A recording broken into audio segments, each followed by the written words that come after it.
Hey friends, welcome back to the channel. Over the last decade, I've experimented with dozens and dozens of different strategies for managing my time. The reason I've done that is because I truly believe that time management is one of the most important skills we can develop in today's world. And that's because, fundamentally, time is our most valuable non-renewable resource. We can always earn more money, but we can never create more time. So the real skill of time management is learning how to make the best use of the time we have. Not necessarily by filling every minute with productivity, but by using our time intentionally and effectively. In this video, I want to walk you through my Trident method, which is basically a three-part approach to managing time. I'll show you exactly how I use these three different methods in my own life to stay organized and intentional with my time. And in the video description, I've also linked the templates that I personally use for the system. They're completely free, so if you want to apply this method to your own life, you can download them there. Part 1. The year at a glance. The first part of this strategy was a total game changer for me when I experimented with bullet journaling last year. Now, bullet journaling is basically a productivity system that uses pen and paper. Over the years, it's become very popular, especially with people who enjoy designing beautiful pages and artistic layouts in their journals. And honestly, I was completely fascinated by it. So I thought, why not give the bullet journal method a try? For the last 4 months of 2022, I committed to using it every day. I spent countless hours carefully maintaining my bullet journal. Overall, it was great. But there was one specific part of the system that completely transformed how I think about time management. And that was something called the year at a glance. The idea is simple. You divide the entire year into columns. There are 12 columns representing the 12 months. Then along the side, you list the numbers from 1 to 31 to represent the days of each month. What you end up with is a grid that shows the entire year on one page. When I created this layout in my bullet journal, it immediately gave me incredible clarity about what the rest of my year looked like. The reason it felt so powerful is because we rarely see our whole year in one place. If you're using something like Google Calendar, you're usually stuck in either a weekly view or a monthly view. Even physical calendars usually show only 1 month at a time. You're constantly flipping pages. But with the year at a glance view, you can literally see the entire year laid out in front of you. So in January this year, I decided I wanted a digital version of this idea. Instead of using a notebook, I created it inside Google Sheets. These days, it's very easy to get distracted by fancy productivity apps. People are always searching for the newest tool or system, but honestly, a simple spreadsheet works perfectly. So I opened Google Sheets and created my own year-at-a-glance template. The blank version looks something like this. At the top, you have all 12 months. Each month is color-coded, so it's easier to see visually. Weekends are also highlighted. And again, the template is linked in the description if you want to download it for free and copy it into your own Google Sheets account. Now, here's what my personal version looks like. I mainly use this system in two different ways. First, it allows me to zoom out and see a bird's eye view of my entire year. For example, I'm filming this video in April, but I can already see what's happening in May and June. I know that I'll be traveling to Austin, then I have some time blocked off for an adventure with friends, and later in June I'm attending a retreat. Seeing all of this in one place makes planning so much easier. It helps me schedule things like trips with friends, holidays, work events, personal projects. Whenever I block something here, I also add it to my Google Calendar so my team knows exactly what's happening in my schedule. And honestly, this has been an incredibly effective way to manage my time on a big picture level. Another useful trick is that once certain months have passed, you can simply hide those columns in the spreadsheet. That way it becomes easier to focus on the current months and the rest of the year ahead. So that's how I manage my time on the annual level. Now let's move on to the next level, planning a single week. But I actually need to run somewhere right now. I'll be right back. Good morning. It's a new day, and now we're going to talk about component number 2, the ideal week. The ideal week. All right, so the second part of my time management system is something I call the ideal week. The idea behind the ideal week is pretty straightforward. It's essentially a template that represents what a perfect week would look like for you if everything went exactly according to plan.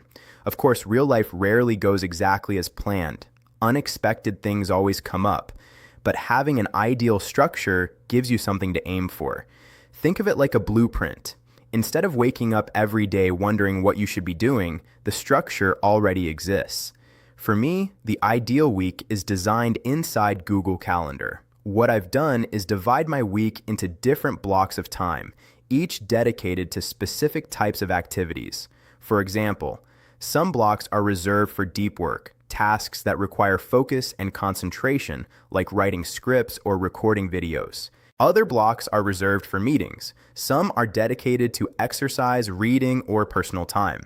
The key point here is that each category of activity has its own designated place in the week.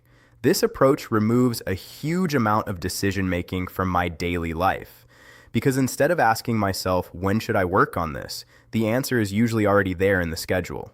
Now, something important to understand is that the ideal week is not meant to be rigid. It's not a strict rule book.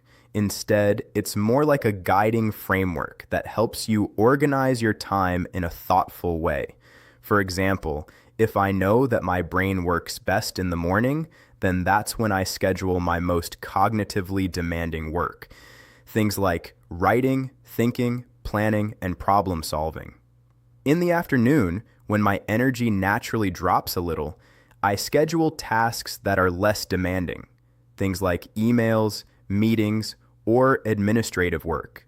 By structuring my week this way, I'm aligning my energy levels with the type of work I'm doing, and that makes a huge difference in productivity.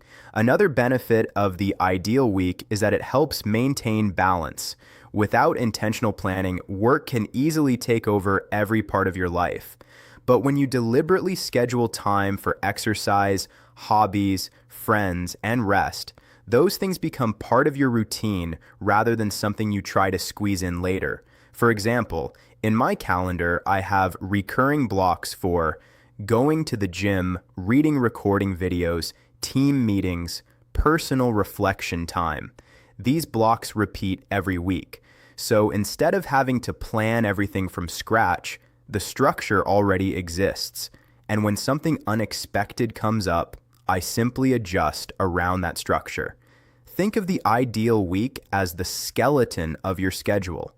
It provides shape and support, but it still allows flexibility.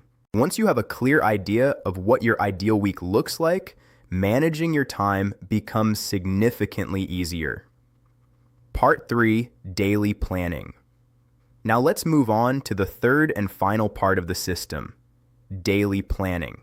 While the year at a glance helps you manage your long-term schedule and the ideal week structures your weekly routine, daily planning focuses on what you actually need to accomplish today.